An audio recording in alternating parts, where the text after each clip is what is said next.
The polished wooden doors of the courtroom felt exceptionally heavy as Elena Cooper pushed them open, her footsteps echoing softly in the cavernous, sunlit room. For months, she had prepared herself for this exact day, yet the sight of her parents sitting across the aisle still made her breath catch in her throat. Richard and Eleanor Cooper sat rigidly behind their defense table, dressed in tailored, expensive wool coats, looking every bit like the high society philanthropists they claimed to be to the outside world. When Elena walked past them, her mother didn't even look her in the eye, instead adjusting her diamond earrings with a cold, dismissive sniff while her father crossed his arms, his face contorted into a familiar expression of profound disgust. The lawsuit was a bitter, public culmination of years of quiet torment. Elena was suing her parents for the return of her trust fund, a multi-million-dollar inheritance left strictly to her by her late grandfather,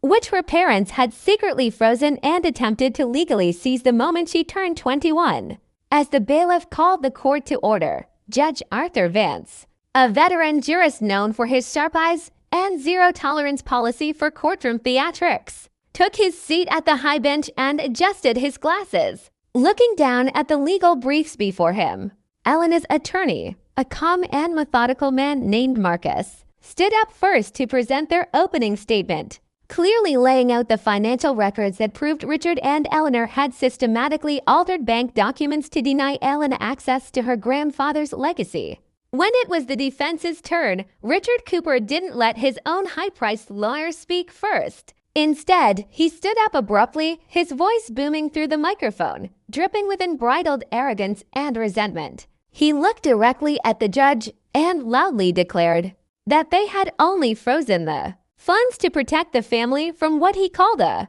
completely useless daughter who had never contributed a single thing to the Cooper name. Richard pointed a dramatic, manicured finger at Elena, scoffing loudly as he told the court that Elena was an ungrateful, talentless failure who had dropped out of the prestigious business school they had chosen for her, choosing instead to waste her life on meaningless charity work and low-paying community design projects. Eleanor Cooper chimed in from her seat, nodding eagerly and adding that Elena was a disappointment who didn't possess an ounce of the family's brilliance, arguing that giving millions of dollars to such a worthless child would be an absolute tragedy and a waste of her late father's hard-earned wealth. Elena sat perfectly still at her table, her hands folded neatly in her lap, refusing to let the hot tears stinging her eyes spill over her cheeks. Having heard these exact insults behind closed doors for her entire life, she remembered the endless nights of studying until her vision blurred,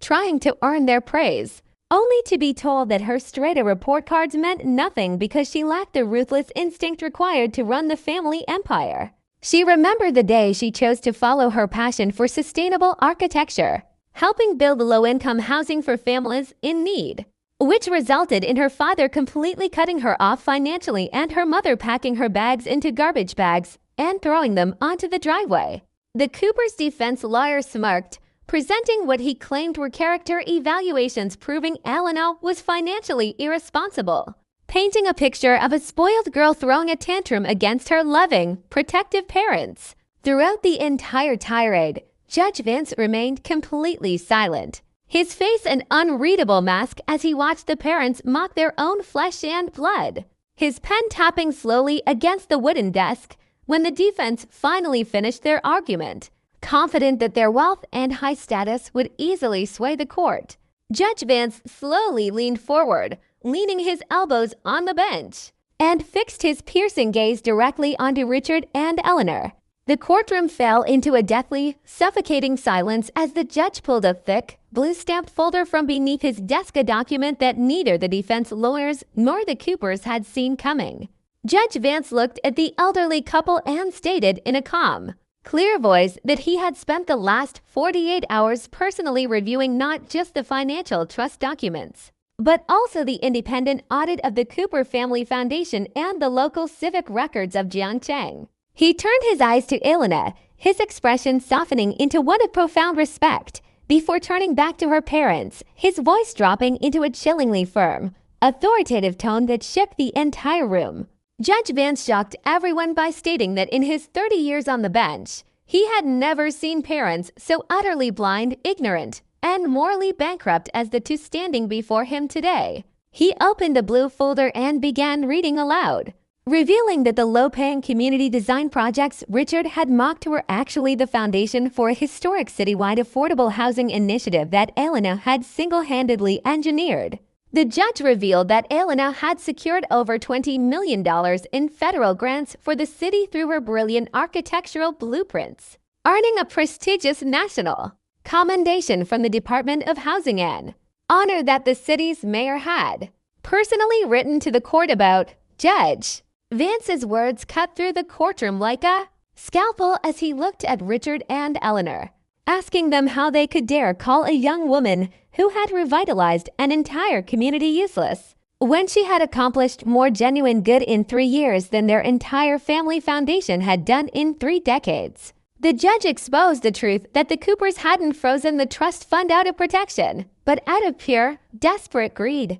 Because an independent audit showed that Richard's own luxury real estate firm was on the verge of bankruptcy due to his own terrible management, he revealed that the parents were trying to steal their daughter's inheritance to pay off their own corporate debts, using emotional abuse and cruel insults in a public court to camouflage their own financial failures and fragile egos. Richard's face turned an ugly, mottled purple as he stumbled backward into his seat, his mouth opening and closing without a sound, while Eleanor frantically clutched her pearl necklace, her carefully manicured composure entirely shattering as she realized their high society reputation was ruined forever. Judge Vance slammed his gavel down with a thunderous echo, instantly ruling in favor of Elena, ordering the immediate release of her grandfather's trust fund with full interest, and stripping Richard and Eleanor of any legal guardianship or financial oversight permanently. Furthermore, the judge ordered a formal federal investigation into the Coopers' business practices for attempted fraud and embezzlement,